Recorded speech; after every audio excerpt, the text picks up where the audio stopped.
ଭାରତୀୟ କ୍ରିକେଟ ଦଳର ମୁଖ୍ୟ ପ୍ରଶିକ୍ଷକ ହେବା ସହଜ ନୁହେଁ। ଚୟନ ସମସ୍ୟାଠାରୁ ଆରମ୍ଭ କରି ପରାଜୟ ପରେ ସମାଲୋଚନା ପର୍ଯ୍ୟନ୍ତ ସବୁକିଛି ସାମ୍ନା କରିବାକୁ ପଡ଼ିଥାଏ। ଏପରି ପରିସ୍ଥିତିରେ ଯେତେବେଳେ ଜଣେ ଯୁବ ଅଧିନାୟକକୁ ଦଳର ଦାୟିତ୍ୱ ଦିଆଯାଏ, ପ୍ରଶିକ୍ଷକଙ୍କ ଦାୟିତ୍ୱ ଆହୁରି ବଢ଼ିଯାଏ। ହୁଏତ ଏହି କାରଣରୁ ଭାରତୀୟ କ୍ରିକେଟ ଦଳର ପ୍ରଶିକ୍ଷକ ଗୌତମ ଗମ୍ଭୀର କୁହନ୍ତି ଯେ ତାଙ୍କୁ ଜଣେ ମାନସିକ ପ୍ରଶିକ୍ଷକ ଦରକାର। 2 ମ୍ୟାଚ୍ ବିଶିଷ୍ଟ ଟେଷ୍ଟ ସିରିଜରେ ଟିମ୍ ଇଣ୍ଡିଆ ୱେଷ୍ଟଇଣ୍ଡିଜକୁ 2-0ରେ ପରାସ୍ତ କରିଛି। ବର୍ତ୍ତମାନ ଭାରତ ଅକ୍ଟୋବର 19 ତାରିଖରୁ ଆରମ୍ଭ ହେଉଥିବା ଅଷ୍ଟ୍ରେଲିଆ ଗସ୍ତରେ ବାହାରିବାକୁ ଯାଉଛି। ଦିଲ୍ଲୀରେ ଦ୍ୱିତୀୟ ଟେଷ୍ଟ ପରେ ସାମ୍ବାଦିକ ସମ୍ମିଳନୀରେ ଯେତେବେଳେ ଗମ୍ଭୀରଙ୍କୁ ପଚରାଗଲା ଯେ ଗିଲ୍ଙ୍କୁ ଜଣେ ମାନସିକ ପ୍ରଶିକ୍ଷକ ଦରକାର କି, ଗମ୍ଭୀର ମଜାରେ ତାଙ୍କ ନାମ ବଦଳାଇ ନିଜ ନାମ ଦେଇଥିଲେ। ଆଜି ଗମ୍ଭୀରଙ୍କ ଜନ୍ମଦିନ ମଧ୍ୟ ଏବଂ ଭାରତ ତାଙ୍କୁ ବିଜୟର ଉପହାର ଦେଇଥିଲା।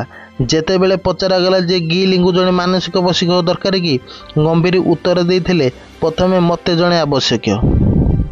ଗିଲ୍ଙ୍କ ଅଧିନାୟକତ୍ୱରେ ଏହା ଭାରତର ପ୍ରଥମ ଟେଷ୍ଟ ସିରିଜ ବିଜୟ। ସେ ଇଂଲଣ୍ଡ ଗସ୍ତ ସମୟରେ ଏକ କଷ୍ଟକର ପରିସ୍ଥିତିରୁ ବାହାରି ଦଳକୁ ଡ୍ରରେ ନେଇଯାଇଥିଲେ। ଏହି ସିରିଜରେ ଗମ୍ଭୀରଙ୍କ ଅନେକ ନିଷ୍ପତ୍ତି ସନ୍ଦେହଜନକ ଥିଲା। ଯଦିଓ ଦଳର ପ୍ରଦର୍ଶନ ସେମାନଙ୍କୁ ସଫା କରିଥିଲା, ଗମ୍ଭୀରଙ୍କୁ ପ୍ରବଳ ସମାଲୋଚନାର ସମ୍ମୁଖୀନ